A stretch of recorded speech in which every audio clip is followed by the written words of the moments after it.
Kevin, this might be Kevin's last episode as well. Welcome, everybody, to the Weekly Ward. I'm Dan Ward.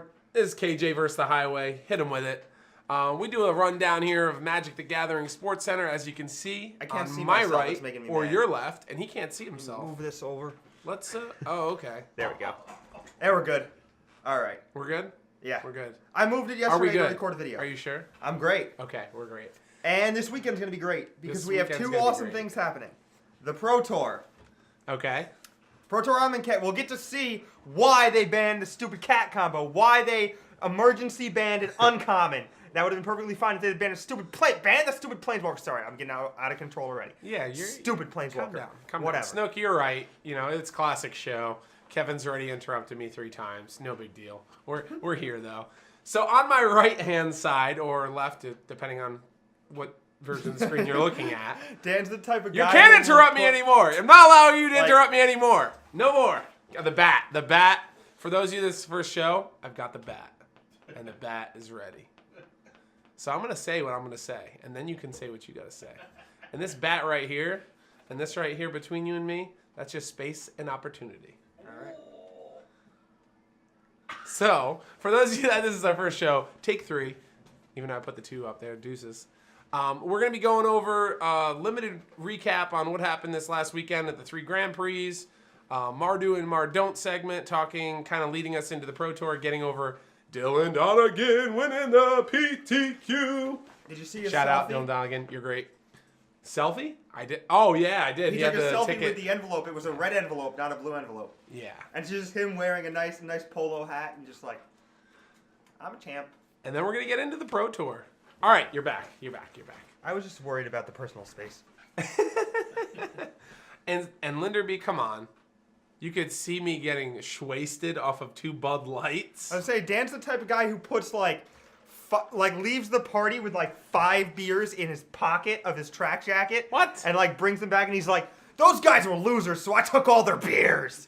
That's what Dan was. Literally, Kevin has never hung out with me in a I have drinking. GP Miami. We went out. Yeah, but that was out at the club. You can't like put 5 beers in your It pocket. wasn't like So out at the club. Where It would was you like get a this karaoke bar that you thought was a club and you were dancing with outlandish- random people. No, outlandish statement of taking 5 beers and putting them in my track jacket. Where the only time we've ever consumed alcohol together, I was not wearing a track jacket, and there was nowhere where I could take 5 beers. Now we also hang out together at Please don't remind me of this. I can't take it right now. AC. GPAC. At that like Wild West bar. Okay, fair. But that's also another place where I did not have a track jacket and definitely cannot take 5 beers. You had a fire Hawaiian on and you were playing beer pong. And we were killing it. You guys were killing it, yeah. So those of you that came for Magic content, I'm sorry. You're just going to have to deal with all the nonsense that Kevin Jones and Dan Someone in the possess. chat is Miller Lite 21. Love it. Miller A Lite fine 21. Pilsner. Thank you. All right, so we're going to get into a couple of those topics. We're going to be starting off with the limited recap. And a little bit differently than we're used to doing with the show, we're going to save all the advertisement stuff toward the end. So we just want to say thank you to Kerwin's Game Store for hosting us as always.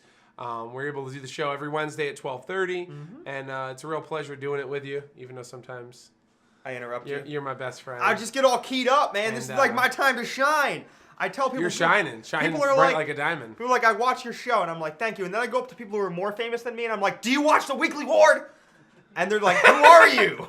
And I'm like, sorry. And then I run outside and smoke like 3 cigarettes. I come back in, I'm like, you should watch my show. It's a great forum for me to show my brand and how great I am. And Dan is on it And too. I'm there too. There.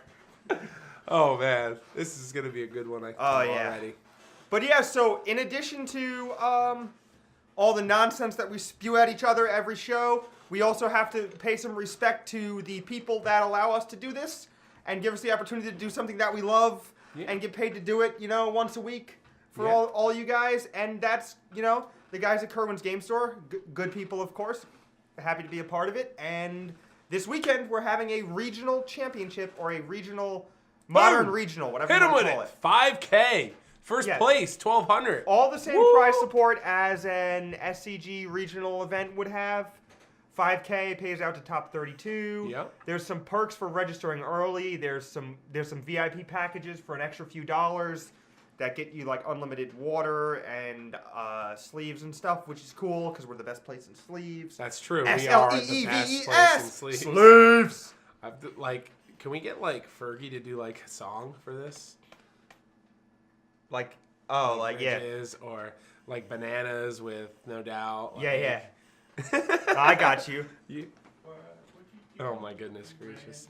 So yeah, we definitely got this going on this weekend. So if you're not playing the Pro Tour, you're on the East Coast, and you want to play a premier style of event that's the modern format, it's a good chance to like get out there and show what you got, as well as I know, at least for myself, and I believe that you're going as well for Vegas, there's not really a ton of tournaments that are like premier level for modern, especially now that there's no Grand Prix. And so this is like high competition in the area. It's going to be a good one. Did you see the SCG Tour changes? Oh, we should probably get into that today, actually. Yeah, we could talk a little bit about that. Probably get into that a little bit. But anyway, there's going to be a lot of modern coming up on the SCG Tour, and it's a good place to get started for a summer full of modern is to play in this tournament. If you're not qualified for the Pro Tour, you're from the tri-state area, it's a couple hours. Hotels are cheap in Catskill, New York. It's not like people are cashing checks to get out to Catskill, New York as soon as possible. It's true. The Hudson Valley is alive, though. Dude, they film a movie like every day in Kingston. It's crazy. I'm down there. A few weeks ago, I was going to this is a bit of an aside. I was going to, I don't know if I already told this story on the show, but I was going to the local modern event, the local, modern 4 or 5 rounder in Kingston or whatever. On Wednesday night, I'm going to the local modern tournament, and boom, there's like a bunch of people with cameras and stuff, and I'm like, oh man, there's this chair, it's this director, and I'm like, oh man, they're filming a movie. That's cool. Can I get in it? Well, no, I was driving. I was smoking a cigarette. I'm living my life. I'm driving, windows down, system up. You know how it goes. And then, boom, right there on my left, bunch of people being filmed. And I look closer, and I'm like, that's the dude. That's the dude from The Hangover. Which one? Ken Jeong. Oh, Asian okay. dude from Community. Yeah. Senor, I know that show. Senor Chang from Community. Yeah, I know that. He was right there on the street, like 10 yards away from me. That's great. Right there. Is there. And my friend got a picture with him. I saw it on Facebook the other day. I thought this was going so worse than that, and you were No. pulling over, and he was gonna end up in your trunk and naked. No. And then like I was gonna have to stop you, but It's just a typical Sunday daddy day. No, I understand Seriously. statute of limitations. I would wait to announce that publicly until. so yeah, definitely Hudson Valley's got some stuff going on, and always take a look at our site. We've got everything from articles to previous recorded weekly ward shows. We're going to be expanding a little bit soon, getting into Commander a little bit, as well as just all the other game stuff we do. We have a little bit of everything. Giving people in the area an opportunity to play some competitive Magic for good prizes, and it's awesome. We're both going to be there. Yeah, you can get your playmat signed by the daddy. One of my best friends is getting married on Friday, and I'm driving up to Massachusetts on Friday afternoon and back down after the wedding so I can play Magic. Oh, that's awesome. That's awesome. All right, so let's get right into it. Boom. There we are. GP Richmond. We both went. We both played. What was your initial impression before we give the rundown on all these fine individuals? It was fun. I think that unfortunately had like a mopey blue-green deck and couldn't really do much. Sure. I might have messed up how I built it, such as life. Minimal removal and only a couple bombs. And I had a Nissa Steward of the Elements, and that card is I got one in the... really messed up. So I opened one of those in the second draft on day 2. I was in a blue-white deck, and literally the pack had nothing. You just take it I and just sell took it it. for $6? I didn't sell it. I like the stamp cards. But I mean, I just took it because, like, there's literally not a blue or white card I would even put in my deck. What about was there a Watchers of the Dead? Nope. Or a Honed Kopesh or Honored Kopesh or whatever that stupid card No, is? that's good in the aggressive decks. My deck wasn't aggressive. That card's not that bad. Yeah, No, if you get it's that good. that 1/3 red creature with prowess, you like play it and equip it in the same turn. I got some stories to tell you about that 1/3 guy with prowess. But first, let's get into it. Let's give the rundown, Kevin. We got first place, Michael Baranecki. I've known Mike for a few years. He's solid player from the Philly area. He doesn't actually play a ton of Magic. He just got back into it, I think, recently. Yeah, I want to say, like, recently, I've seen him around a lot of tournaments. Not to say he doesn't do well, but I've never seen him in a top 8 before. And so I was really happy to see someone that's been grinding a little bit get a breakthrough. Yeah. I'm not really familiar with him, but I know that he's been grinding. I've seen him at a lot of the Grand Prix. I saw him at the Baltimore Open weekend. I think it was the team one. I played against him in the Standard Classic, and it was like one of his first tournaments back, I think. Sure. But he said he'd been playing a lot locally. And, yep. So second place, Eli Cassis, who is on Can You Say Heater. Heater! He's like on a Marcio heater right now. Not Unreal. quite Marcio, but pretty Eli's insane. been good forever, and anyone from New York knows it. Yeah, he's one of the top. He's one of the top limited players, I think. When ELO was a thing, he had the second best limited rating in the world forever, behind A.O. Paquette from Vancouver or somewhere up there on the West Coast.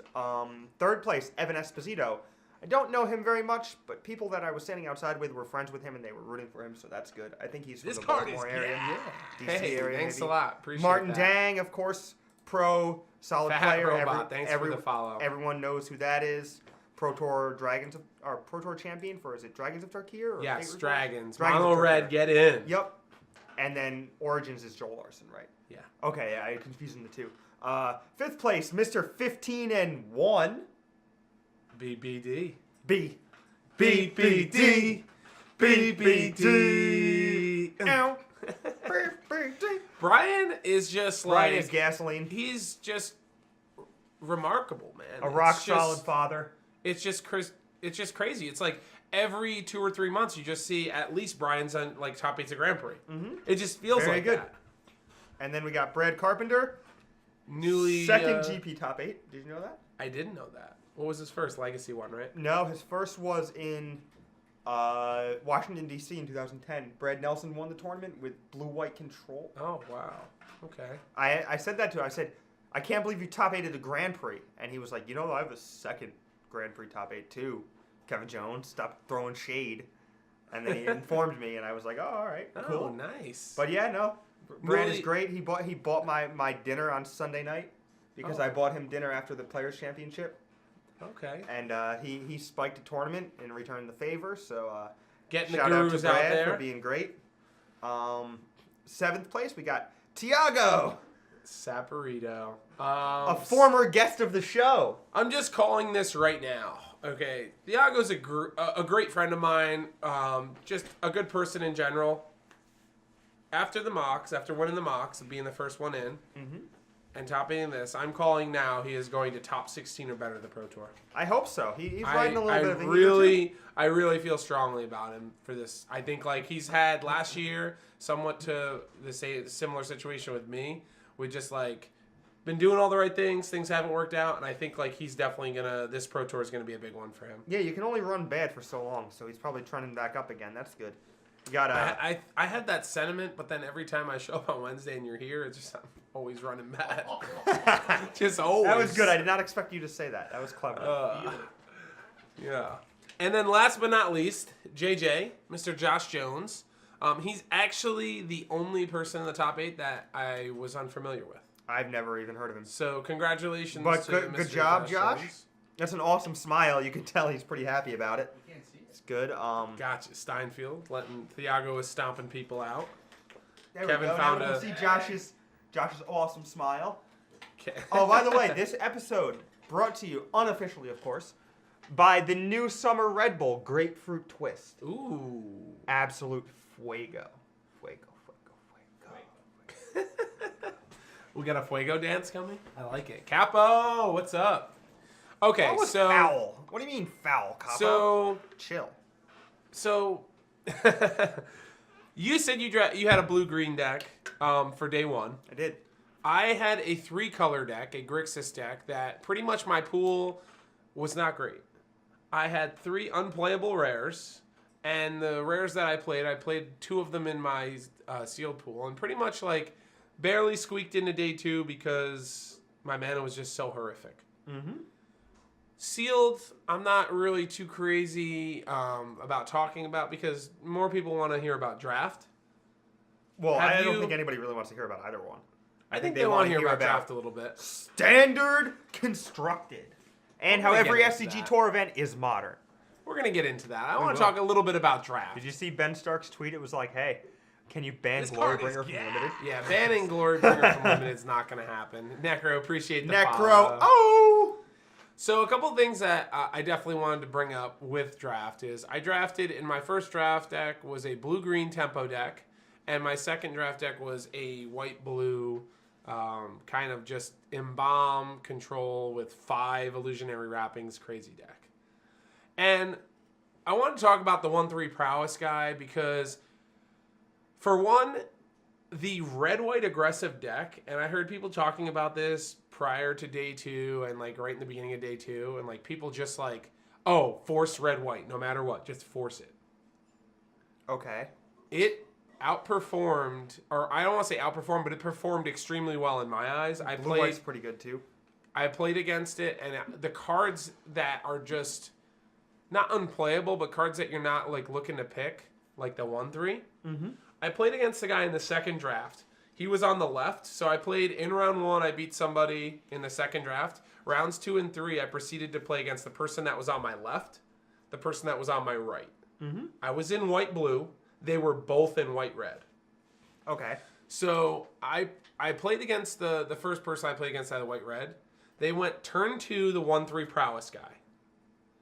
Turn 3, the 1/3 prowess guy, white cartouche. It's pretty good. Right?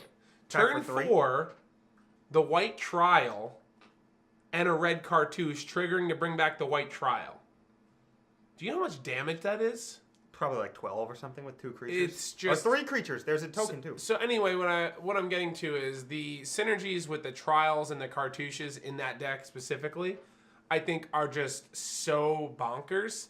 And the fact that a lot of these cards that you're taking, like the 1/3s, the super aggressives, super aggressive cards are really open if you're one of the only drafters at the table.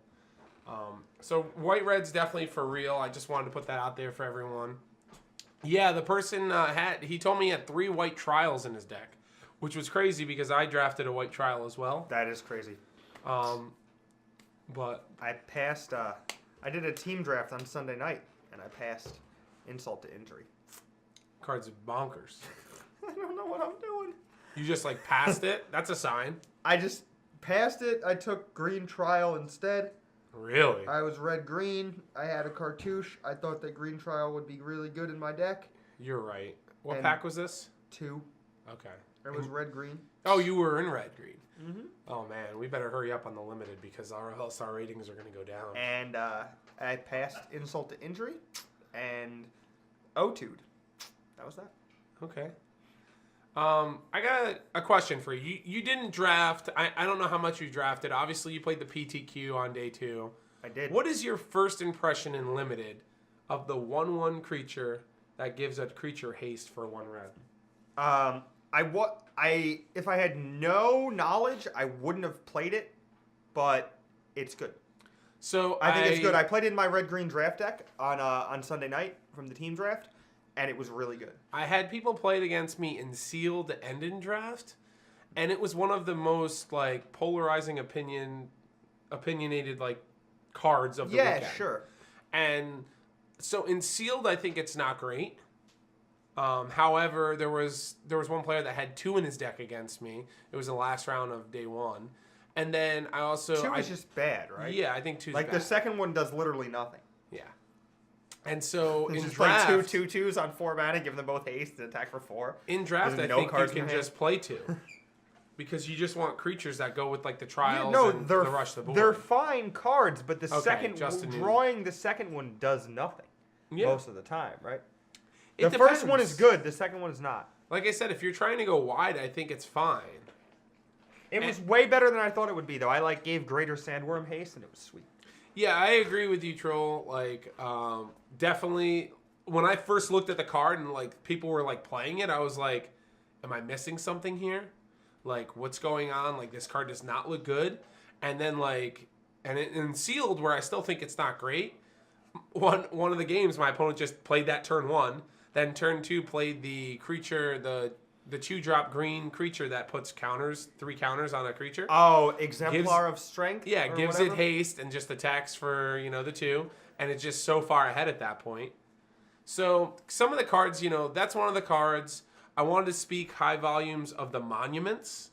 The monuments card did is some gas. work. The this green weekend. one and the white one are really good. And Ely thinks that the blue one is good too, but no one else does. So Ely played the blue one in his top 8 deck, but the white one I think is very good for sealed, and the green one is also very The good. white one is flat out insane.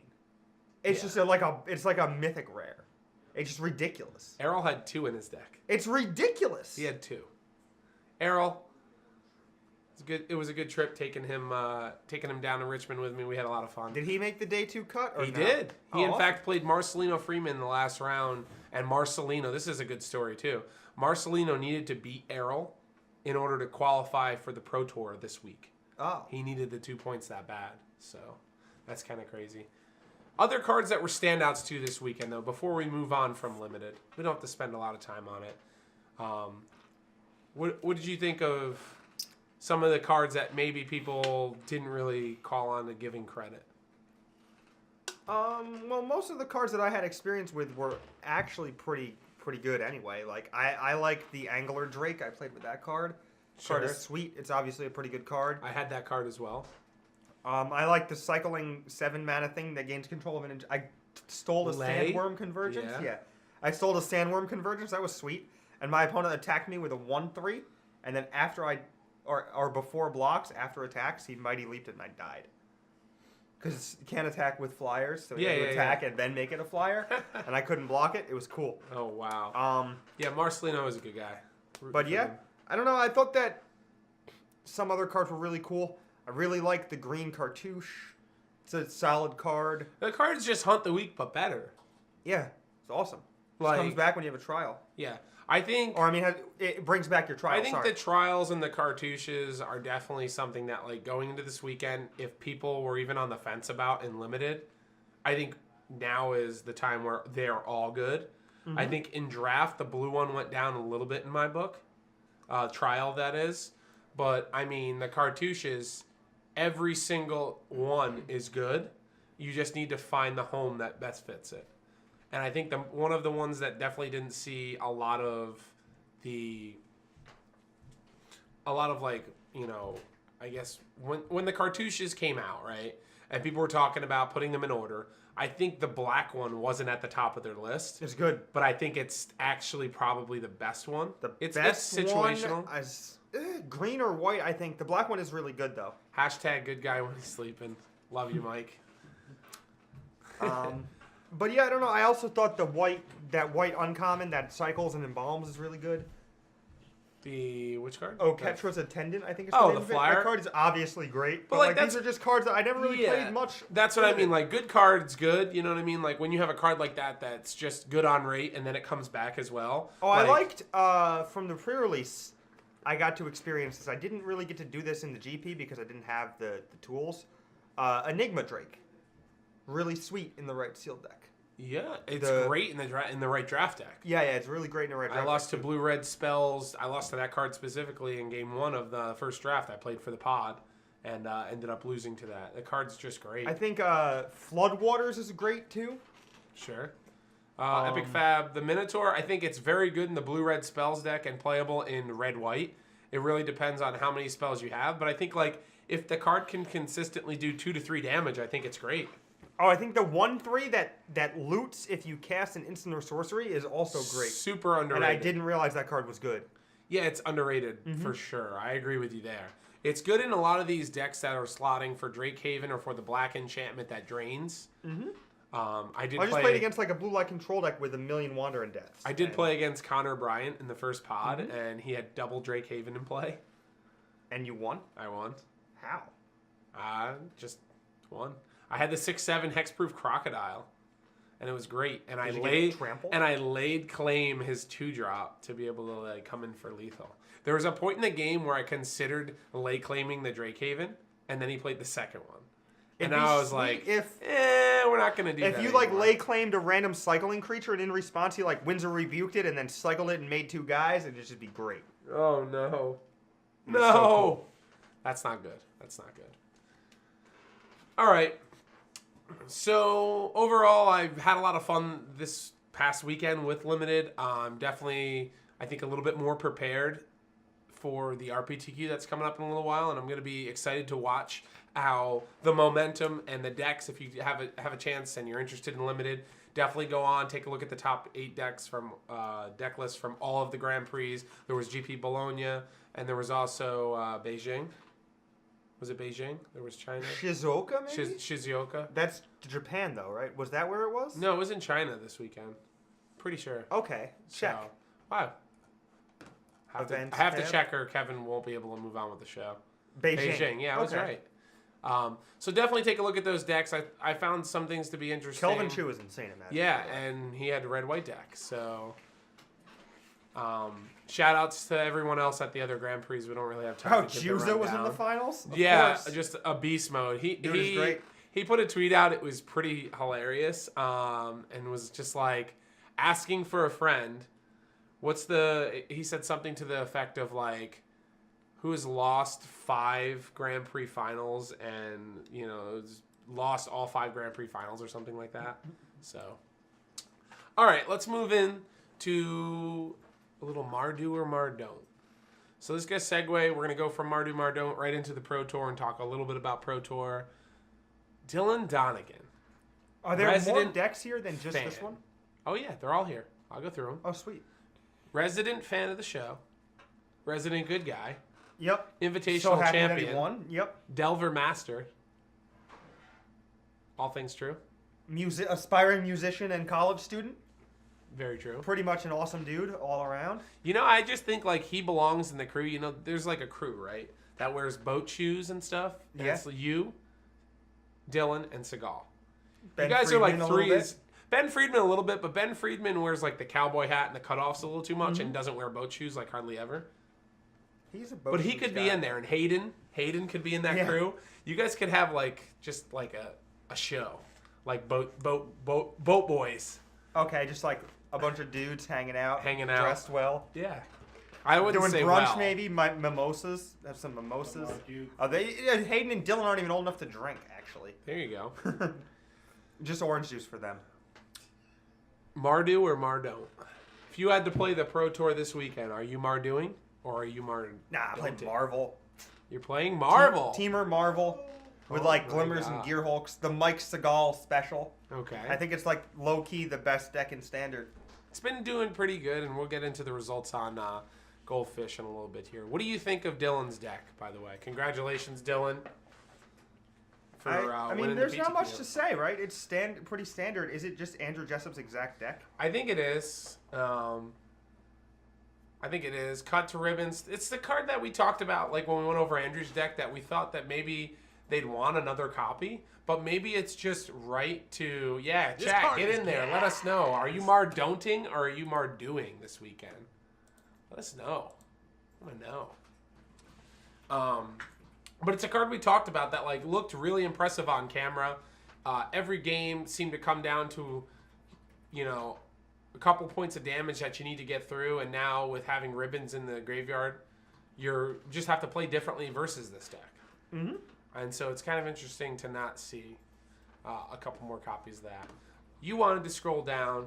I just wanted to see what else was mixing it up. Oh, of course, we have More Mardu Mardu vehicles. Okay. So this one has another cut to ribbons. I like it already. Seems Look at the sweet. mana bases. They're both at 25. Okay. With 2 Canyon Slaw, right? This right here is, I think, for your Marvel deck. I had a cast against me by Mardu vehicles in one of the side events I played. Okay. I also had a cast against me by Mono Black Zombies from Todd Anderson, the PDQ. Okay. And he took away all my marbles, and then he made Ormondal, and I hard cast Ulamog and killed it. And Yeah. killed him. I did that online too. It's pretty fun when they take their turn 3 to take all your Marvels. I know. Or if you go turn 2 Servant and they don't kill it, and then you put a Marvel in play. But it was weird. It was like he went like discard spell, he went like transgress into dispossess, and then just played Gideon like a control deck or whatever. But I won with Whirl of Virtuoso the one time. Okay. And Nissa's Renewal, which is insane because it lets you hardcast Ulamog. You know what I think is interesting? I think that the sideboard plan, and this goes back to the GP in Europe, remember? When you talked about everyone was playing black-green, and then the guy, I forget your name, but he won the Grand Prix in Europe, and everyone, it was the new thing to play Mardu vehicles with Walking Ballista. And he came up with this elaborate sideboard plan to play Oh the yeah, we had like Oaths. 12 sideboard cards, yeah, and they're just- all planeswalkers or Yeah, whatever. just Oaths and Planeswalkers. And I find it kind of hilarious is that people are still doing this plan to some degree. And like, the format is changing. And maybe, someone said it this weekend, like, oh, well, expect Mardu to be very good. And the PTQ still, and, even last week when Andrew Jessup won, just because, not the fact that, like, Cat's gone and, like, Mardu's just taken over, but people just haven't had enough time to be able to put the time in on another deck with the announcement and the way that it happened. The GP was Utrecht though, right? That was the one. That Yeah, you I won. believe so. People are still 5-0ing with 4 colors Saheeli. That's interesting. That is interesting. What? There's just no. It's No just cap. 56 cards. Just beat him down. What do you think about this one? Jund Constrictor? That kind of we were talking about. This is a Ben Stark. It's like the Ben Stark aggro deck, yeah. Yeah, still doing well. Greg Oh, Patrick. David Nunez is great. He's from Rhode Island. All right, David Nunez. What do we got He's here? a good control Kefnat. player. He always All plays right. control. Sweltering Suns. Did you play this in your Marvel list? No, I played Kozilek's Return. Okay. I think Great. this is interesting though because it cycles, and I really can't say enough that I like the Marvel decks. I've been working on Bant Marvel for a little while now, and I really think one of the big gains that the Marvel decks get are like playable cards that cycle. Sure. Because there's going to be a lot of positions to where you just have mana up, and you want to be able to have these cards like Sweltering Suns. Like, this is a control deck we're looking at here, so obviously it's very good if you're playing humans or zombies game 1, and you're able to, like, cast this. But, like, even now having a card like this where if you play a Mirror or you play Marvel that you can, like, end of your turn, have disallow up, and then just cycle it. You know what's crazy? You could play What? this deck. You could play 4 Enigma Drake in the sideboard of this deck, and it'd be sweet. Oh, you're talking about, like, Pierre Dagon's, his Niblis of Frost? Remember that? Yeah, From the kind two of Pro like Tours that, High but you Hawaii? just, like, play Enigma Drake and attack them for 4 times, and they're dead because they took out all the removal. He literally said he lost like every game 1, and then it was like on the coverage, and then put the Niblis of Frost in and didn't lose the sideboard game. He also had Thing in the Ices, right? Yeah. Or- Thing in the Ice was in the main deck. I Okay. believe. But this deck is really cool. Yeah. Pull I from think tomorrow. it's a solid deck. Shaheen Sarani's favorite card. It's a reasonable choice. Benjamin Meyer, another Mardu vehicles. Much of the same. I don't want to just keep skipping over the Mardu ones, but like to be fair, if you don't know what the Mardu list kind of looks like, I don't know where you've been. It's a little different. There's a Glorybringer and a Chandra main deck. Sure. A little bit more, more mid-range. What exactly is a Niblis? It's a spirit of some sort. My guess would be a spirit from Eastern European mythology. Why don't we Google it? Oh, that's dangerous. What is a Niblis? What is a Niblis? Yeah, because who cares about Mardu vehicles? I want to know. I'll do it. All right, we're getting it. We're getting the I keep going information. down. There's a non-Mardu deck under this. You Brenda don't want to talk Smith's- about Mardu vehicles. Whoa! Flame Bladed Depth. This is dope. Is there Collective Defiance in this deck? No. This This comes from the Chris Giuliano's School of Black Red. Yeah, this is like an aggro deck. This deck is cool. It's a weird aggro deck, though. You want to tell people about how good this card is? That card is sweet. Being able to discard a Kozilek's Return. I want to to discard Advanced Stitchwing Okay. or Stitchwing Scab to that card every single time. But we already saw what happened when I did that. You know what And I then saw, cat. and I don't know why I didn't think about it right away, but Key to the City, you know how I made that dumb deck with, like, the vehicles, and I'd, like... Key to the City and... and Tezzeret's Touch? no, with the other card, what Siege Formation? Is that the name of it? Yeah, I had that too. Siege Modification. Siege but I Modification, had there Tezzeret's you Touch go. for this one, so I could, like, make it a 5/5 Yeah. and do that. This card is just, like, slots so well into, like, Drake Haven. Yeah. Just discard a card. Now you got a Drake. Pretty cool. Yeah, you don't even have to cycle. Like, You can that's just draw an pretty extra strong. card, too. Yeah, that's what I'm saying. Like, that's something, man. That's not nothing. That's It's something. not nothing. It's something. It's something. All right, Mardu vehicles. You said you wanted to talk about this one, right? Well, this one has glory bringers. It's got cultivators caravans, too. Caravans to accelerate out their glory bringers. That's kind of cool. So, Nahiri, the Harbinger. There's not been a better time for this card than right now. This card is just great. You know, a lot of people top 8 this PDQ. Steve Hicks is great. He's Yeah. he's a New Yorker. He goes to Toywiz. Solid player. Doesn't get to play a ton anymore, but Steve was one of my PDQ travel buddies back in the day. Okay. So good for him to get a top 8. He tilts a lot though, so he probably really tilted when he lost in top 8. Oh, no. Not great. We didn't discuss the Aetherworks variants. We can get into that when we get into the last little bit here when we're talking about the Pro Tour segment. Last but not least, the top 8. I think this is the third top 8 this season for Jacob in a PTQ. He top 8'd Orlando and I believe one other already. What do you think of this deck? It's good. A lot of people have been doing pretty good online with it. I've been following a little bit. When I first started testing last week some Bant Aetherworks Marvel, I played against it a couple times. And, like, it seems like when you look at the cards, like, it's just like, okay, it's a dumb creature deck, but it's really fast. Metallic Mimic is weird. Yeah, I don't know if I played against that. It's weird because it's like a Lord that doesn't pump itself, but it, like, preemptively pumps your other things. Having this card in your deck is just sweet. Oh, Just I like every this. creature is another creature. I like that Jacob Ball is playing zombies because that means that if we play a Magic against each other again, we won't go to time, Okay. and that's cool. Okay. So good for him. Yeah, that is true. Did you get any draws this tournament? No. You didn't get any draws in No, Richmond? I got to buy the first round. I played against Todd Anderson playing this deck. And No, not the PTQ. The Grand Prix. Oh, I did. I got a draw in the first round of the Grand Prix off my buys. What happened? Round 3. Oh.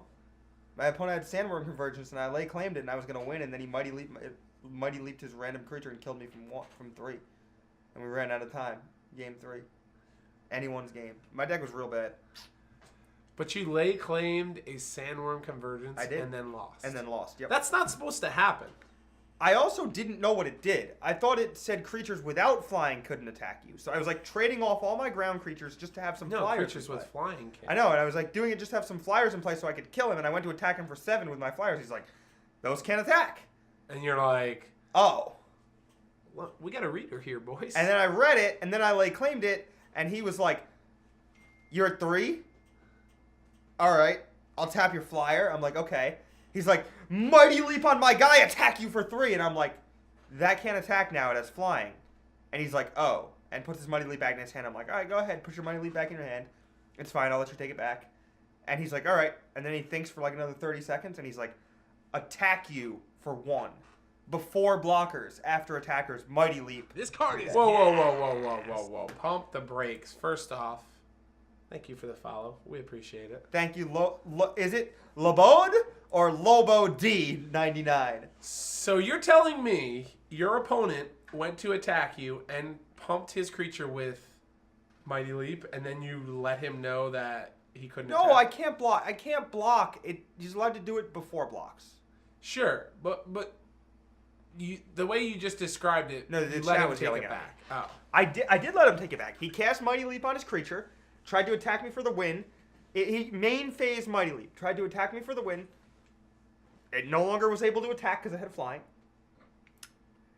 And then he said, oh, my bad. I said, okay, pick it up, it's fine. It all happened very fast, and there was a judge Okay, there. because the way that I'm But like seeing the he picture, absolutely cast it, and I think he even put it in the graveyard. But he did it all in like one motion. He was like, Mighty Leap attack. yeah, I agree. Letting him take it back is No, I kinda don't care silly. about winning. I know you don't care about winning, but At all. what about protecting the integrity for other people? I just want my opponent to have a good time so that I they're more agree. likely to I'm not purchase saying- content that I produce in the future. Sure, and I'm not saying that you shouldn't hold that in a high regard, because you should. But I mean, No. there's also a line of like having it be the same for everyone. It's infinitely more likely that that person will give me money in the future because I let him take it back.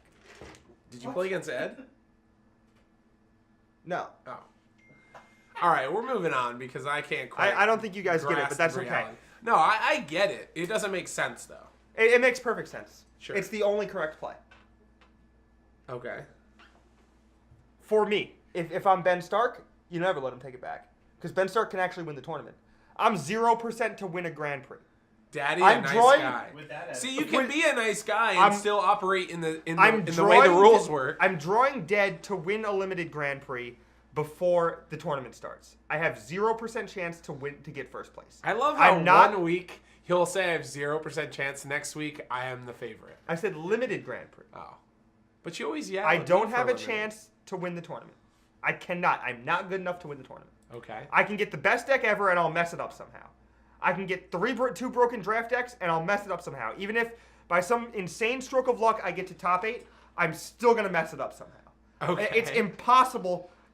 It's pretty close to impossible for me to win the tournament, so I need to just mine experiences. I need to make my opponents have a good time so that they remember me, that they think of me positively. And then I need to go on Sunday, and I need to grind out side events and make it a bunch of value. And that's a limited Grand Prix weekend for me. And that's exactly what I did, and I had a good time. I have the wrong mentality if I'm a good Magic player, but I know that I'm not. It's very hard to understand if you're a competitive person, and I am a competitive person, so it took me a long time to get this, but the point is not winning. Winning is not the point. If people played Magic to win, it would be really silly, because most people don't win that much. Even the best people only win 65% of the time. So the main problem I have with your story, and it was brought up here by Dirium's Pokemon, is that you said your opponent said you couldn't attack with your flyers. Sandworm Convergence says they can't attack you. Yes, I had flyers when he had Convergence and was trying to kill him with flyers. And I traded off all my ground creatures. Claims. And I was like, all right, just attack you. Try to lay claim the other flyer and win that way. That was my plan. And then he was like, you can't attack it. I'm like, oh man, now I have to lay claim this thing when I could have lay claimed it 4 turns ago because I didn't think it mattered. That's what happened. I could have just lay claimed Sandworm Convergence like a long time ago. Why not lurk around and hand out free cards instead of losing the GP? Because the experience that people gain is from playing against me and from beating me because they think I'm good. Yeah, I'll make those people feel great. They'll feel better if they think they're smarter than me. And that's the important part. And then, Dude, MTG philosophy. Yeah, not even if they think they're smarter than me. Just that they think that they had a moment of strength where they were able to outsmart me or best me. And then that will make everyone feel like they should play Magic, and these people enter more tournaments, which is good for everybody. And if you want, Kevin's handing those feelings out this Saturday at the Modern Regional. Come join us at Kerwin's Game Store. if you- proudly brings to you our Modern Regional 5K. If you come to the Modern Regional at Kerwin's, and if you come to the Modern Regional at Kerwin's, and prove to me that you are run home on Twitch, I will give you free cards. I swear to God, I'll give you free cards. Free cards. Free cards from the dead. I'll give you Whoa. 5 free cards, and they'll all be rares. Prove you are run home on Twitch this Saturday. Shake my hand, and I will show you. Jeez. I will give you free cards. All right, run home. I'm not running home. We're going on to boom. All right, so now we're gonna do the PT Amicat. We're gonna talk a little bit about the archetypes. We talked about Mardu, Mardon't a little bit, but let's talk about some of the other decks. Starting off, we'll just mention that Mardu is the most played deck online. I think that's pretty easy to come up with based on all the things we talked about. This conversation actually got good, and then we started talking about the standard again. Yeah. This is actually fun. Can we talk about that instead? No, we're talking about standard. All right, fine. People want to know about the decks. They don't care about you. That's true, but they care about my wildly incorrect opinions, and I like trying to defend them. Sure, you could do that on social media. All right, you got it. KJ versus the Highway, Big Ward 28. Hit us up on Twitter. Over under on copies of Ishkana or decks with Ishkana in them? Okay. In the top 8, Copies of Ishkana, decks with Ishkana, I will say 1. 7. Copies? Yeah. That's a lot. That's a lot. 3 in a Black-Green Delirium deck, 3 in a Black-Green Delirium deck, and 1 to 2 in a Marvel deck, or whatever. Okay. Sideboard okay. of a Marvel deck. So, looking at the percentages here, we have Mardu vehicles coming in around 24%. We have the deck that you like right now, Temur Aetherworks Marvel, at roughly 9%. And I guess before I go into all the other decks, I just want to say how, like, it looks like we're actually getting to a metagame online. that is one that we have the best deck, and we have a lot of decks that are within grasp of it. We've got blue-red coming in at like 8.5%, black-green delirium, which is what you're talking about as far as Ishkana goes.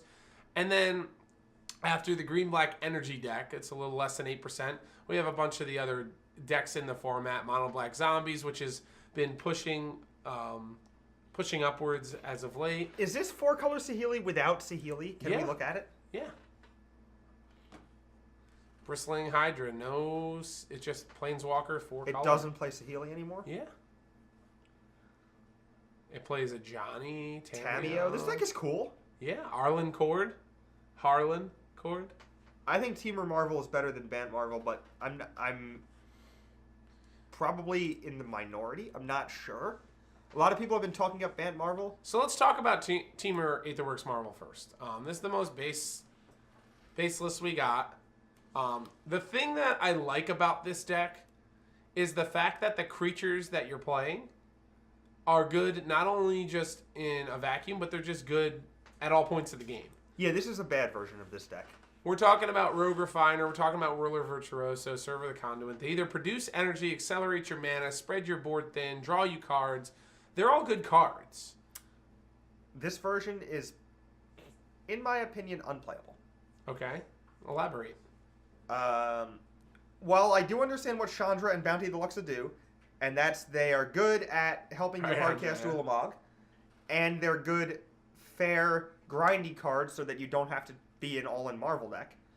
They don't actually do anything against Mardu. Mm-hmm. Like, Chandra's really bad against Mardu, and Bounty of the Luxa is a joke against Mardu. I agree with you that Bounty of the Luxa especially is a card that should be in the sideboard if you're going to play it, and not a card that you really want in your main deck. You know what's good against Marvel? Untapped mana. Sure. You know how you do that? You cast Glimmer of Genius. Because when you don't need to cast Harness Lightning or Kozilek's Return, you cast Glimmer of Genius. Okay. And you don't have the cost for leaving mana on tap. Glimmer of Genius is great. Torrential Gearhulk, that card's great too. Bounty is gas. I played that. Whirler Virtuoso is awesome. But that card's in here, so that makes sense. Puzzle Knot, very, very good. Aetherworks Marvel, very good as well. Baral's Expertise, kind of cool. I haven't really tried that yet. I want a Baral's Expertise and Glimmer of Genius for free. Although most people would do something that's actually good. Censor, yes. Censor was in my list, but I just kept cutting them. We were just looking at a Saheeli deck seconds ago. Literally seconds ago. I don't know if you just got here, but I also was explaining how I lose all the time and it feels great. But we'll talk about that maybe next week or something. I don't know. But, yeah. Yeah, I kind of agree with you as far as the points on Chandra and Bounty of the Luxa. The differences I feel like between the Temer Aetherworks Marvel and the Bant Aetherworks Marvel is we're trading off creatures for actually spells that matter. You know, Censor is a card that you can play in both. This deck doesn't play a lot of instants, so whereas this deck has a lot more of the, you know, the creatures. It has the 4 Whirler Virtuosos because of the red splash. Mm-hmm. The Bant one doesn't need to play the red anymore because the cat's gone, and you get to play maybe more. You want to do more of a Delirium strategy, and you play cards like Cast Out, which you can cycle. Yep. You play the Censors. With all the Marvel decks, you know, popping up, Control. You might even want to put a couple of the Disenchants or the Exile ones that cycle. I don't like any of these weird creature packages. I think Tracker's good for a bunch of different matchups. I think Bristling Hydra is terrible. Worldbreaker's okay. Manglehorn is okay. Meltdown is overrated. It's kind of weird. Their hearts are legendary. The best target for Meltdown is probably Heart, and they just like replace their Heart post-combat, so it's kind of awkward. Also, like, it's really weird playing Meltdown because, like, when you're on the draw, you want to hit Heart, and then, like, you do that on turn 2, but, like, you didn't get to put an energy player in play, then you want to hit an energy-producing creature on turn 3, but, like, then you're going to get Gideon, so, like, it's kind of tough.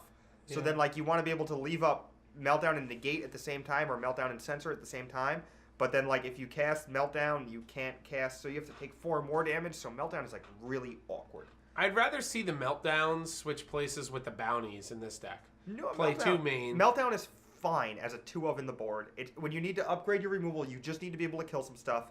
You need to live for X turns. It's good. Sure. What I don't like is I don't really understand what Bristling Hydra does. Maybe I'm not good enough to get it. It's something I But- think where they just I think people are going to put in trackers, and Bristling Hydra's in the mirror, so your negates are worse. And I'm just going to have K-Return in my deck still. And Sure. the only thing that matters is I'm going to Ulamog. Yeah, but if And you K-return K-return, and the win. Bristling Hydra can just survive the K-return. And be what, a 9-7 or a 9-8 or whatever? It just turns in. This card in, is in what I've seen, it turns into an abyss. Thanks a lot for the follow. Appreciate it. There's James Jones. Oh, like the receiver from the Green Bay Packers, or just someone named James Jones? No, Mr. James Jones from the Grand Prix. Wasn't it James Jones that top aided? Josh Jones. Oh, it's Josh Jones. Another JJ. You got me. You got me good. The Hydra is for the blue-red matchup. Okay. So Hydra's a bad one. Hydra's a bad one. the problem The with two that people is- in the chat whose play skill I respect the most agree with me, and that makes me feel good.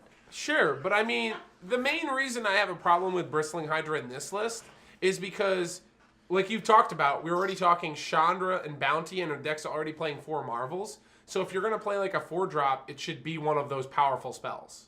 If you're going to play a 4-drop, it should be a control card. It should just be, like, the only thing that ever 2 more matters bounties. is living until you cast Ulamog. Yeah, 2 more bounties. And these cards help you This do that, card but is then when you don't have Ulamog, these cards are real bad. Yeah. Whirler Hey, thanks a Virtuoso lot for is the just follow. better Appreciate than it. Hydra, I think. I don't think Blue-Red Control can ever realistically beat a Whirler Virtuoso if you have, like... If you have an answer to the first Torrential Gearhulk, you're never going to ever lose to Red-Blue. Okay. Their first Torrential Gearhulk is so important if you can stop it. Glimmer at 4 and Bant Shell. Yeah, Glimmer's cool in the Bant deck, but I think it's even better in the Teamer deck. Yeah, Bounty is nuts. I agree with you. Yeah, you just draw a million cards. It's fine. I mean, I've sent a couple people my list for the PT, and like I put 4 Bounty of the Luxa in the sideboard, and I'm not sure that that's right. But I know the deck wants at least 2, and it's just like it's what you want to be doing. Where I think what you're alluding to, Kevin, is like with Bristling Hydra. It's just like you'll play that, and sometimes it still won't matter. Whereas like Bounty, it's like not only this deck has a problem right now, where the old lists when they first came out had that same problem. Where if you draw Ulamogs, you can't do anything. This card Well, no, is this deck casts them with Bounty and Well, Chandra. that's what I'm saying. They're using their 4-drops to accelerate to the Ulamogs, whereas the other ones didn't have discard effects.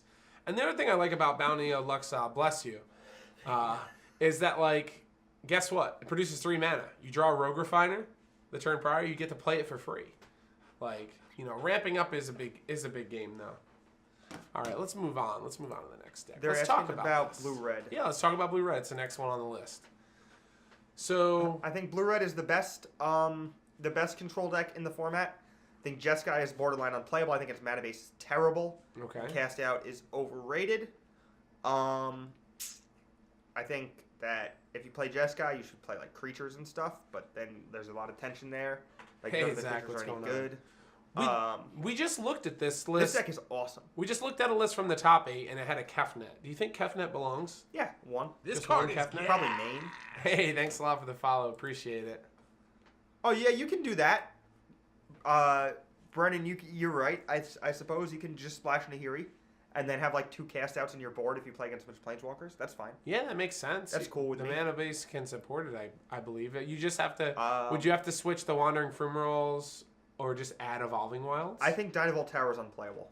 I don't know why I hate it so much, but it just seems so moby all the time. So for Nahiri, how would you change the mana base, though? Play Would you just cut the Wandering Fumaroles, trim them, or play Evolving Wilds in one plane? Inspiring Vantage probably, and the blue-white cycling land. Okay, that's interesting. Kefnet is sweet. It just attacks. Yeah, Kefnet I think is good. Dynavolt Tower I'm not that big on, but I guess there's just some matchups where you just want it.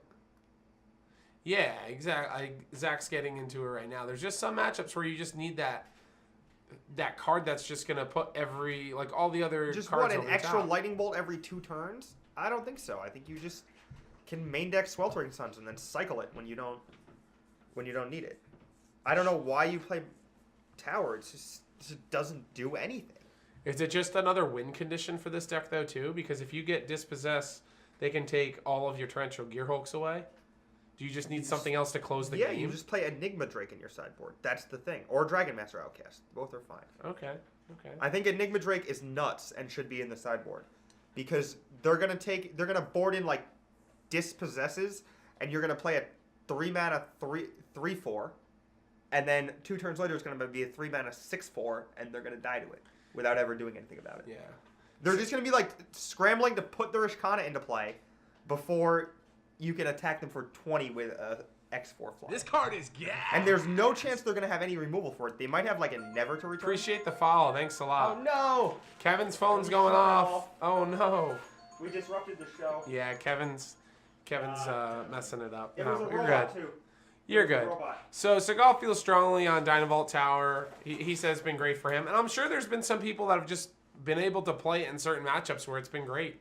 I haven't played it in roughly about a month and a half, and I liked it in the old deck before Amonkhet cards were legal. The Grixis ones and the Temur ones. I thought that obviously they needed that. You like But you're- Tower then, you said? Yeah, I thought Tower was a good choice. Yeah, it was when fine back then, I think. And now I think with having a little bit more options with I think this deck is Amonkhet so coming high out. velocity now that it doesn't need Tower anymore. Sure. It sees a lot of cards. It tears through cards well. It has cards that cycle and censor. It should play Sweltering Sun's main deck. I don't understand why it doesn't. Yeah. Honestly, Commit to Memory is a sweet card too. This card You can is commit to gas. memory off your Gearhulk at the turn and then have 7 cards in hand. Hey, appreciate the follow. Thanks a lot. Yeah, I like Commit to Memory. I think it's sweet. I think you're onto something with the Drakes too. I think it's really going to depend on how people want to attack it, because the only problem with the Drake is that everyone knows that Torrential Gearhulk's not leaving. What if you play And against so- Mardu and board in Glorybringer and Drake, and you just have like a bunch of flyers in That your sounds deck like and a you just concert kill I all their wanna go to. planeswalkers? Glorybringer's opening for Drake? No? Will as foretold this person tried to ask a question and then I think they finally finished asking the question. Will as foretold break formats across the board or bust? What do you think? I think there's no way that card's going to be I think it's that powerful mediocre in Standard. modern and probably unplayable Playable in in Standard? standard and legacy. Yeah, I think so too. Legacy, I don't think so. Legacy, I think there could be something crazy that goes on with it. Vintage. You know what you can do? Drake is Enigma Drake, 1 red blue for a star 4 with flying that has power equal to the number of instant sorcery cards in your graveyard. Or is a hip hop rapper. Or is, yeah, Drake. October's Or very own. he's a 2/2 token that you made from Drake Haven. October's very own. That's true. Cruising in the 6th. So you think this is a good choice for this weekend? This is a fine choice. Magma Spray is great. Magma Spray is great. I want Magma Spray in my deck. Scrap Heap. If you take this deck, if you take Temur Aetherworks and Blue Red Control and just Meld mush them. them together and then remove 60 cards, you just have the standard deck that I've been playing. I think it's great. Yeah, Beta It's the Basics. Michael Seagal special. We're getting into them right now. We just the finished best our deck builder that no one knows about. See balls in here. Temur Aetherworks Marvel. We're getting into Black Green, and then we're going to get into Bant probably in a little bit here. So this is the deck that you think Ishkana is going to pretty much hold the day with. I mean, this is the Ishkana deck for sure. I think it's also fine in like a Delirium-ish Marvel deck, like a Sultai or even Temur Okay. grindy Marvel deck. What do you think about Manglehorn in the main? You think that's just people are going to do it like it? Are you doing Manglehorn in the main, or are you just doing it because you have Traverse? You're just doing it because you have Traverse. Okay. If you don't have Traverse, you're never mainboarding that nonsense. Okay. Is Glorybringer Mardu the new finisher? I think Glorybringer is a trap. I think what you do if you play Mardu is you play Avacyn, so when they Glorybringer, you just eat their life and make them miserable. And I think that Avacyn is a better card in the Mardu mirror and totally fine because it has flash against other stuff. The problem that Avacyn, like, this is the problem, right? On one hand, you're talking about something that eats Glorybringer, and the other hand, you're talking about, Glorybringer is sitting off in the sunset saying, hey, I kill Gideon, hey, I win you the game. Whereas This card Avacyn is is gas. situationally better, but I think Glorybringer is actually, like, has a place in the deck as well. Thanks a lot, Mike. Appreciate it. I think Glorybringer is a sideboard card, but I don't really think it's good in the mirror. Okay. I guess it kills Gideon, which is cool. But like a lot of times it just gets Avacyn. Sure. Do you think this the black-green deck is something we need to look card at is for this weekend? Is that something that you think we're going to see a lot of? Hey, Rip. Appreciate it. Thanks for the follow. Do you think this is something we're going to see this weekend? Yeah, I think Black Green Delirium's a great deck. I think that it's a safe Pro Tour deck too. Sure. I think that Brennan being like, I don't know what to play for the Pro Tour when he's like the best Black Green Delirium player there is just silly to me. I think you should play Black Green Delirium in the Pro Tour. But Yeah, I don't know. I think I don't really know what's wrong with this deck. Like, it's not my type of deck really. It's kind of mopey a little bit. Yeah, that's but the problem with it though. It's good. It's pretty good against Mardu. It's pretty bad against Planeswalkers. If it could find a little bit of a way to I think the Sultai Marvel deck is a nice mishmash of this deck and the Teamer Marvel deck. Sure. And I kind of like that. I think Rogue Refiner is like one of the best 5 cards in Standard. That card is insane. Yeah, I like that card a lot. It's like overpowered. Really overpowered. All right, so we talked about the Delirium. We did look at Jacob's list. Let's take a quick look, and if we find the Delirium, this is the deck that we're talking about here. I guess Brandon's deck, the Aetherworks Marvel one. Let's click on this one let's check first. this deck out. So, Yeah, this deck is awesome. Remember when I played this in my first What Marvel does this deck? card do? It massacres, and for every creature that dies, you get an energy. And then for 2 and a black, you can pay 4 energy, and I said pay, not tap, and steal a creature from any graveyard comes into play. Tapped. This card is gas. I think Hey, I lost. appreciate I it. think I played Grixis Emerge right after Kaladesh came Thanks out. a lot for the follow. Appreciate it. At an IQ. This card is sweet. I played it in my first Marvel deck that had black in it. Remember when I did the series before Denver, and the black-green Marvel deck turned into a Naya Marvel deck? Yep. This card was sweet, and it might be a better time for it now. You know who this card is Mawile is? I don't. It's one of the accounts that Jerry plays on, I think. Oh. He was recording a video and that was his account. Thanks a lot for the follow. Appreciate it. So, why do you like this deck over maybe the one that you're playing right now, the Temur? What does it bring to the table? Ishkana and Traverse is nice. Okay. Um, The one Traverse, Fatal though, is Push? that like a real, like... Is that like... oh, I don't know, I I assumed can't- there would be more in the deck. Yeah, but that's I guess, me too. I guess can't... whatever. See, the thing is, when I had the list that I was running, This I card shaved is a land or two. gas. Hey, thanks a lot for the follow. I shaved a land or two so be able to death roll. Love it. So that I could play like 2 more traverses, because every turn 1 I either wanted to be playing an Evolving Wilds, a Tune, or a Traverse.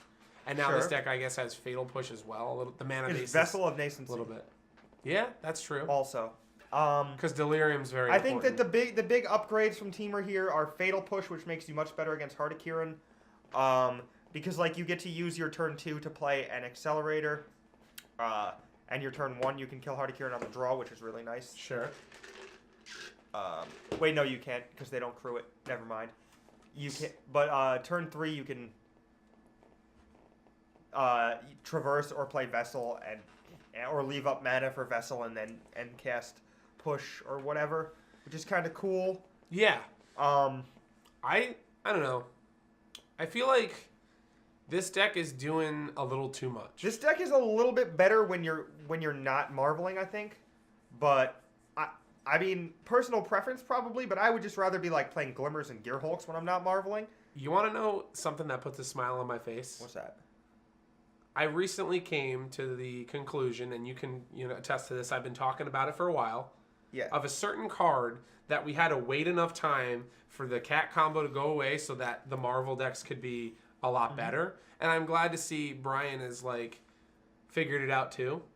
Oath of Jace. Oath of Jace is fine. It's one of the cards I think that changes the game, not only as a Delirium mechanic for this deck, but gets you to whatever you need. In his deck, it's even sweeter because you can discard the creatures that you can Liliana. And then also just being able to dump the Ulamogs that you have. So, Oh, there's a Bant aggro deck. Bracella. In a standard challenge, I played against a Bant tempo deck. He would like Oath of Nissan into Spell Queller. It was really cool. He played Tameo. It was just like a Tameo deck. Was it like Saito's deck from Hawaii? Where it was like, it had the Marvel in it, but it was more of like a tempo deck as well? No. Oh, like the Bant Marvel deck that they played with like Spell Quellers and Long Tusk Cub and Tusk stuff. Cubs, yeah. That deck was really cool. Yeah. Um, Deck's good. I think this deck's good. Brandon said Vessel's the best card in it. I can see why. Delirium mechanic. yeah, it gets you looks lands, like gets it you looks what you like the need. Jacob Ball Marvel deck from December. Really? Okay. Yeah, like the one with Emrakul in it. It has like that pattern. Only thing I don't like about this list is the trimming. I don't like the fact that if we're going to commit to the Traverse package, we're only running one Traverse. I don't really like that. And I also don't like the fact that we're trimming on Woodweaver's Puzzle Knots. I think it's one of the few cards that you actually need, not only because it's an artifact for Delirium, but it allows you to have the percentages of turn 4 Marvels just go up a significant amount. You don't really need the artifact This for card Delirium. is You have like Vessel, which gives you like land, gas. enchantment, Seagal's following. and you get Thanks, sorcery. Seagal. Seagal needs to follow me on Twitter. Don't If he follow him on follows- Twitter. Don't do it. I just noticed the other day that Seagal doesn't follow me on Twitter, and I'm like one of his 7 followers, but he doesn't follow me. To me, it's less about the artifact and more about the energy and the turn 2 curve Yeah, consideration. the life plays. gain is awesome. Yeah, After card's playing great. with this card all day on Sunday, it was so much fun. You just gain life, and they can never win. This is funny too. James Jones brought this up. One of our local players, John, messaged me yesterday about putting a one-of champion of Ronus in the Temur Aetherworks. It puts a creature into play when you exert it. but it doesn't trigger. It doesn't Ulamog. trigger Ulamog, but still putting an Ulamog into play. I think you put it in Sultai before you put it in Temur, and then you can put like Ishkana into play. But like, it's weird because you would have just cast Ishkana. Yeah, not only that, but like, would you be Steven Seagal? Would you be able to have Delirium by that turn too? This Because card is I think where it's really sweet. Thanks a lot for the follow. Appreciate it. Is where like you play Champion of Ronus turn 3 off of a Servant, and your opponent's like has to deal with either killing your guy or you playing a Marvel. It's like really bad for them. Just play Marvel on turn 3. But just I don't imagine the understand. blue-red player's tapped out, and you play champion on turn 3, and now they have to decide whether they're going to kill your champion. And they untap pre-combat. on their turn 4, and they harness lightning your champion and pass with censor and negate up, and then you're dead. You just ruined my whole story, man. Yeah. So sad. Andrea, thanks for the update. We got almost 200 viewers. Or like they Oh, just no. don't kill it. They let you exert it, and you just put like Servant of the Conduit into play. Or 'cause you don't Road have Ulamog. Fire. And they're just like, ugh. Yeah, that's not great. So I think this deck is sweet, though. I think I'd have to test it out. a Yo, little we bit almost with the cracked Liliana. 200. If we can get 200 viewers, I will give some people free stuff. Oh, what Did was someone that? just donate money? Capolo We're is now hosted. hosting my stream with 1 viewer. Thank you, Yeah, Andrea. Andrea, you're great. All right, so Oh, by the way, remember when we had 180 viewers because I was yelling about stuff and then you told me to stop yelling about it? yeah, Oh, you know why we have 180 viewers? because I'm great and I know how put to the run show on Twitter today, too, instead of just Facebook. I love how whenever there's something positive about the show, it has to correlate to something that my Kevin last Jones show, did. that's why. And it is Scott's last show. It's 'cause Scott moves on tomorrow. All right, before Kevin just like completely goes off the rails, he's already said Jeskai is terrible and playable, so he's in quotes for I that. just think the mana base is bad. We're I going- think that it still can't beat Gideon, really. Okay. I don't want to skip over this deck. I know we saw Jacob's list. I like this deck. It's performed well recently, like we said, we talked about when we looked at Jacob's deck. Is this a deck people are going to show up with? Is the team going to show up with This Mono card Black is Zombie? Yeah, I think this deck will be played. I think it will be like the 4th most Hey, played deck. thanks for the follow. Appreciate it. If you count... Godzilla. Like, it depends on where you put Sultai Delirium, because, like, the most played decks are going to be Mardu, Okay, most Temur- played decks. I like this. Mardu, Marvel of some variety, Marvelous. Delirium of some variety, and then, like, 2 and This 3 are card going to, is like, flip with each other and intertwine because there's, like, a Marvel deck that's a Delirium deck or whatever. Fury, thanks for the follow. And then, zombies. Zombies? So You it's, don't like, think it's like there's- Mardu, Marvel, Delirium, or Mardu, Delirium, Marvel, zombies. You don't think that there's just a deck out there that's like no one's been testing online? New It's a perspectives secret. combo. I heard about this. People were talking This about card that, is and like I don't want to say any names or anything, but like All I gotta people, say is people this who card are, is gas. who are qualified Thanks a lot for the the Pro follow, Tour. John. people who are qualified for the Pro Tour were talking about New Perspectives combo as if it was something that mattered, like as if knowing the interactions for New Perspectives combo was like important. Sure. This card Which is is weird. This card is Yeah, gas. so that's how you win the game, right? Yeah, Shay in the Dark. Thanks. Appreciate the follow. Approach the Second Sun is how you win with New Perspectives combo. You want to know something I learned this weekend? If you counter the first approach of the Suns, and then you cast the second one, you win the game. This But card if you is counter the gas. second one, you don't win the game.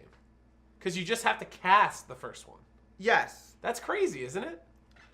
Like, Now, you get to a game where you're how just like, does- oh, I don't have to worry about it because if he casts it, he doesn't win because I counted How it. does New Perspectives win, right? They cast Approach the Second Suns twice in the same turn, right? New Perspectives is the 6. Let's just let This everyone card know. is Yeah. It's the enchantment for 6 mana that says if you have 7 cards in your hand, you can cycle for 0 mana. Yeah. Correct. So you cycle the Appreciate the blue, follow. Thanks a lot. blue uncommon that untaps something when you cycle a card. Is Yep. that how you win? The You 1, cycle 3 4 of them, to be able to untap and cycle. and you cycle 4 of them, floating This a mana card is each time. gas. We're gassing up today. Wait, so let me Do we s- need to stop at the gas station Wait, for we might Dylan have Donegan? to. We're going to have to take a stop here at the gas Alright, so, station. like, Thanks what a lot if for the you- follow. So hear me out here before the chat tells me the actual answer. This Okay. is what I think you do. Okay. So you get New Perspectives out. You cycle Vizier of Tumbling Sands, which is the name of the untapper, for Okay. free and float a This mana card is 4 gas. times. Okay. And once you have 4 mana, you cast Shadow of the Grave, netting 2 mana. Sure. And then you do the same thing again with 4 Vizier of the Tumbling Sands until you have infinite mana. And then you just cast Approach the Second Suns twice, as it's the only card left in your deck or whatever. So for breakfast this morning, I had cereal. But are you telling me eggs is back in standard? I guess so. That's how you do it. Oh, you untap a land that's enchanted with a mana enchantment. Yeah, the green one. Oh, yeah, Gift of Paradise Gift. or whatever. Weirding Wood. Weirding Weirding Wood. Wood. That's totally a Kevin card. It gives a clue. I could see you as an Urwall Illuminator just going around, If literally investigating. everything has cycling, you don't even have to have that, though. But you Because could. you'll eventually find 4 Vizier of the Tumbling Sands, and everything is free. And then you just find Shadow of the Grave, and you win the game. You do it really slowly and stupidly as you pull through your entire deck, and if the other Vizier is at the bottom, you might deck and die. So it's like weird. But I don't think you need Weirding Wood. But if you... I think it's much easier with Weirding Wood, and the deck should play it, but I think you can technically do it without it. Okay. I was gonna see if there was like one up here. New Perspectives. Here it is. Sphinx of the Final Word. Weirding Vizier. Wood. There it is. The Weirding Wood. Dude, this Renewed deck is Fate. cool. Yeah, this deck is cool. Just one of them. Just the one of. The counter package has to be real. And look at this. Sideboard into the Drake Haven plan. Or Some more Kefnet stuff. plan? Or How dope Kefnet. is I that? like that. One of. The fun of. I like it. So what does New Perspectives do? You have 7 or more cards, you can cycle everything for free, right? Ooh, that's true. This, thank you. Appreciate that. This is in there so that they can't counter the approach. And this can't be countered. You run 1 Sphinx of the Final Word so you can draw your deck and make approach uncounterable. That's kind of cool. I have cast this card in Standard. It was great. I still lost the game, however. Oliver 2, Master. How does this deck beat anything? It beats... I don't know how it beats Mardu, to be honest with you. Didn't it just get ran over? Mardu's the only thing I thought it could beat. Really? But They just hardcast Renewed Faith, draw a bunch of Haze of Pollens, and then play... This New costs Perspective. 6 mana. Oh, it draws you 3 cards. This card's great. Yeah, this card is great. I played this in my limited deck, in my sealed deck. I brought it in multiple times. Sphinx This card is doesn't- super great. Yeah, Fox. Yeah, it doesn't counter this. This isn't on counter. I was But talking like, about how approach. do they ever Approach beat? is on counter. How do they ever beat It runs out of fogs though.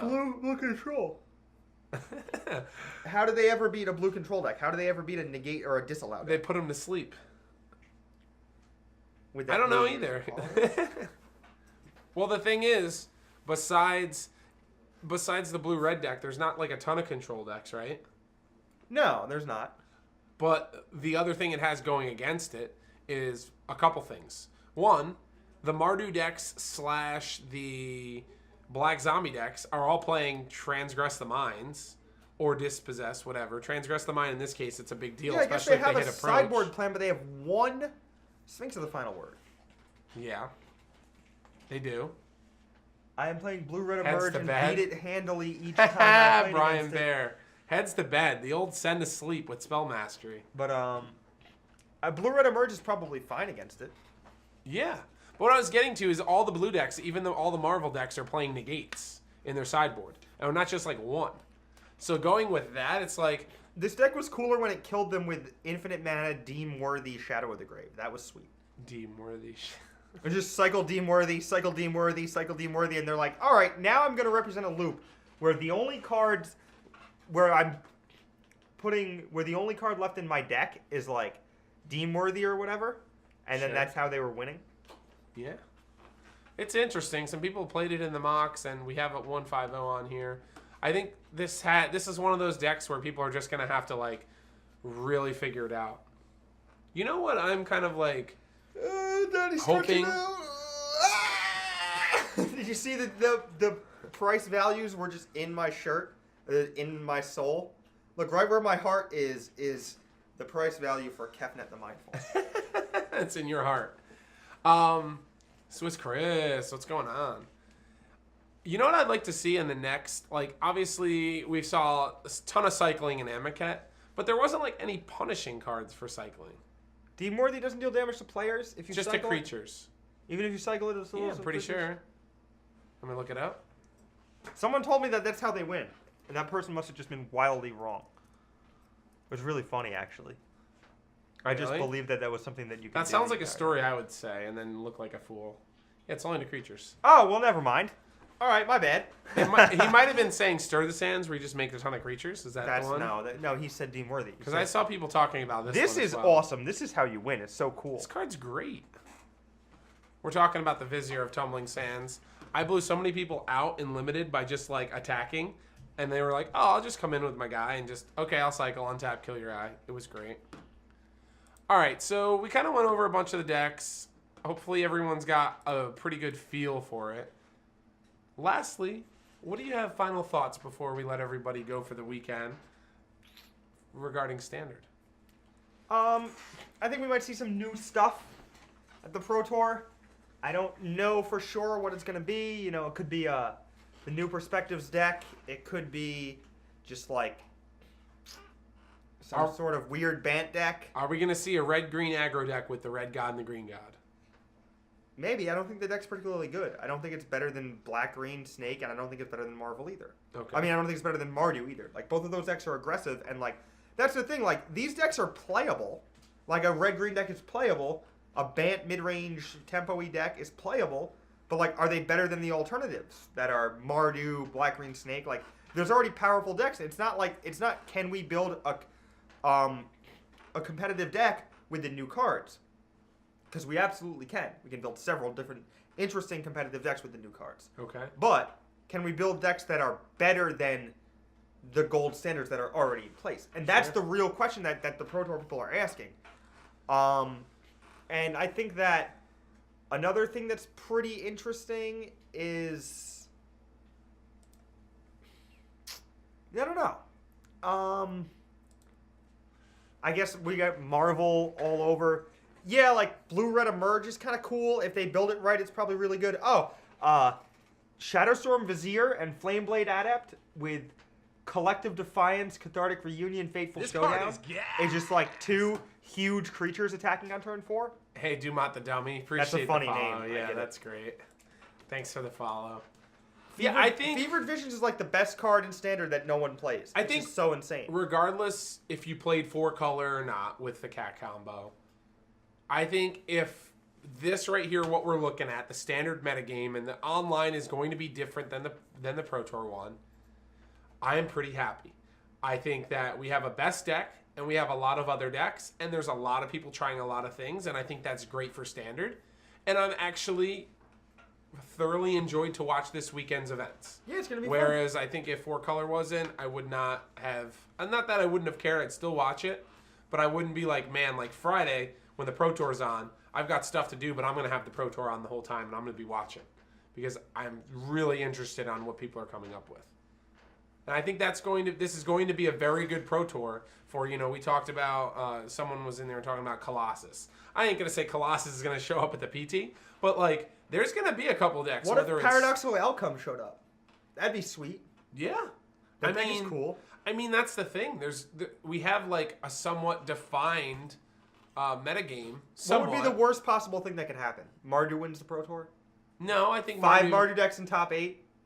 I think that's realistically could happen, but I think people should not get too excited about that and just realize that like Mardu is just a good deck. And if the percentage of people playing in the tournament just choose, like let's say 3 major teams play Mardu, Sure. you know what I mean? Like good people, good deck, good card is good deck is good player is good.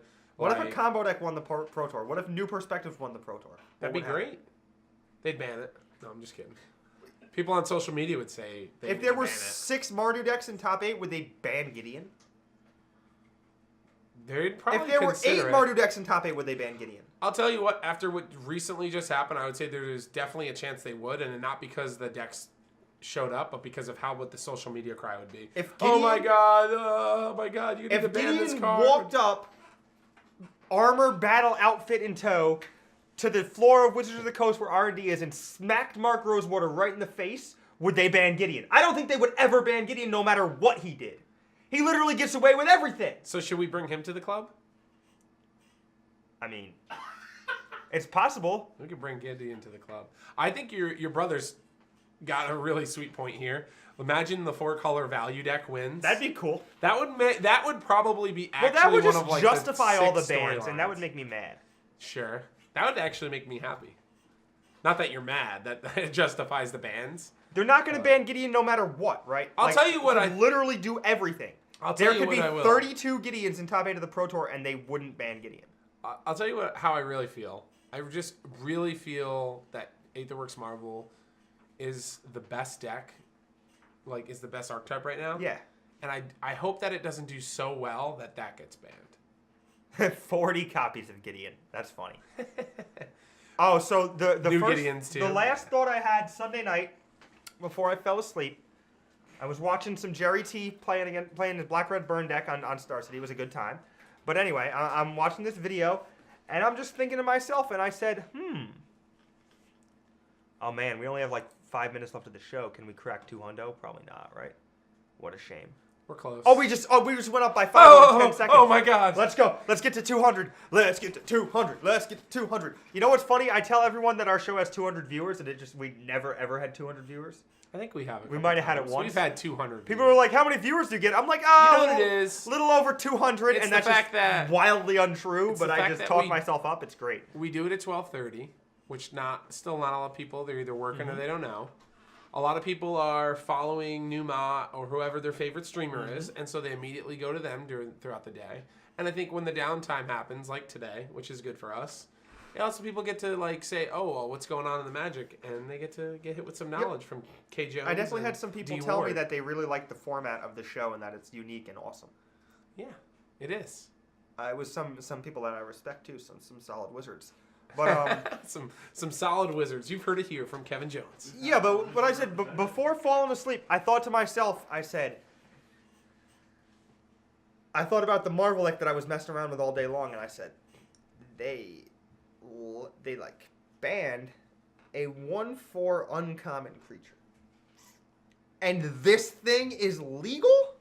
This stupid, broken, legendary artifact card that does This the most card is unfair gas. things. I marveled and put Ulamog into play, and my opponents just looked sick. Hey, thanks a lot for the follow. Appreciate it. Like, how do you do that for like 2 days? How do you do that to people all weekend? You know what was the actual most enjoyable part of my weekend? What's that? It wasn't that you missed day 2. Even though you came up... No, let me go This here, card all is right? gas. You missed day 2. You came up to me and you go, Dan, I'm outside. I'm about to go in the bathroom. You just came out of the bathroom, washed your hands or whatever, and you're like, Dan...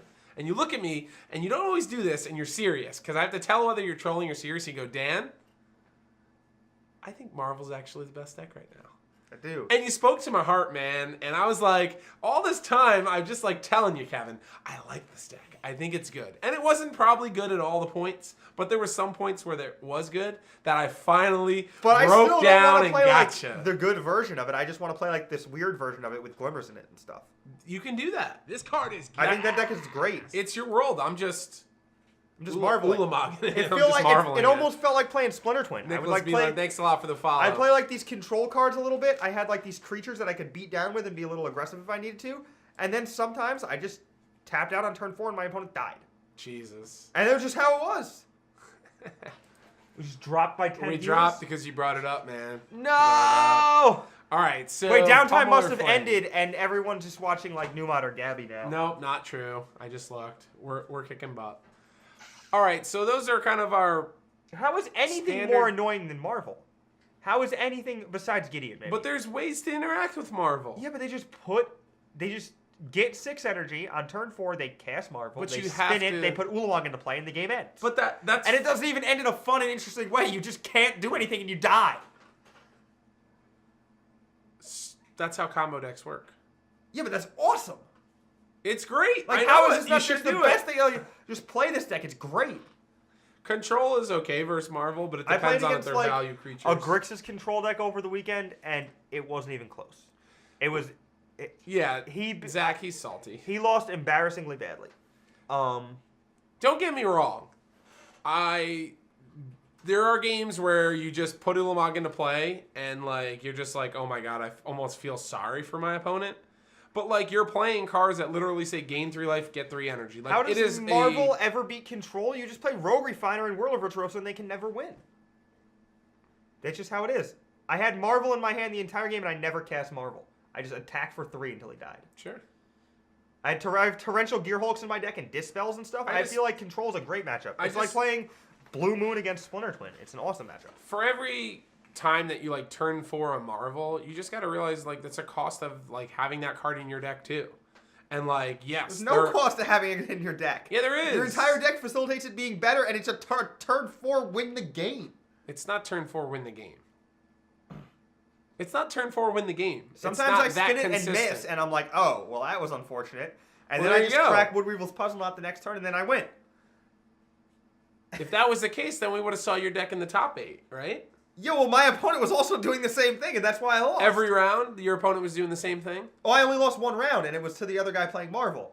I mulliganed to I 5. guess that's and fair. The new PTQ system. So. I mulliganed to 5. He hardcast Ulamog, and then I marveled into Ulamog, and then he marveled into Ulamog, and I lost. Oh, we broke 200. Get over here.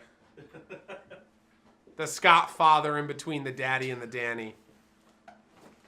This is Kevin Jones, This the card is master of the gas. Mana Strider, and you can't teach that. That's Dan Ward, and he's 6'6", and you can't teach that. And this is Scott, our production manager, last day, killing it with the back and behind the scenes all day, every day. You know how we do. You can't. Thank you teach for all that. the hard work. No problem, guys. You can't teach Best that. of luck, Pleasure. buddy. Best of luck. Wish everybody a good weekend, and hopefully if you're at the Pro Tour, good luck to you. I hope to be seeing some cool stuff on coverage. And for those of you that are local, we'll see you at the 5K. And we're going to send you off now with a little clip for our web store. And hopefully we'll see everybody come back next week. Same bat time. Grapefruit Twist Red Bull Same bat is channel. fire! And I'll still have the bat ready to hit Kevin. So I take gotta go care, do y'all. stuff. And Scott's got to go do stuff. So you got to go on your separate ways. We're going on our separate ways. Journey's always I here want to for look the like that separate when I'm ways. 40, like this guy right behind my head with that dope-ass mustache. I guess Anna coming This soon, card last is but not least. Thanks again for the followers, and stay tuned for this weekend. We have a Constructed Accumulated Knowledge series video coming out with Kevin Jones doing fairies. Yeah. So stay tuned. Check out our website, kerwinsgamestore.com. See you next week, y'all. Bye-bye. Looking for fun, informative Magic the Gathering analysis? Look no further than kerwinsgamestore.com. Team KGS has the best writers and content providers this side of Kaladesh. Whether you're looking for standard, modern, vintage, tournament reports, or deck techs, Team KGS will give you the insight and analysis to help with your Magic game. Check out kerwinsgamestore.com weekly for new videos and articles and see why KGS is the best place in gaming.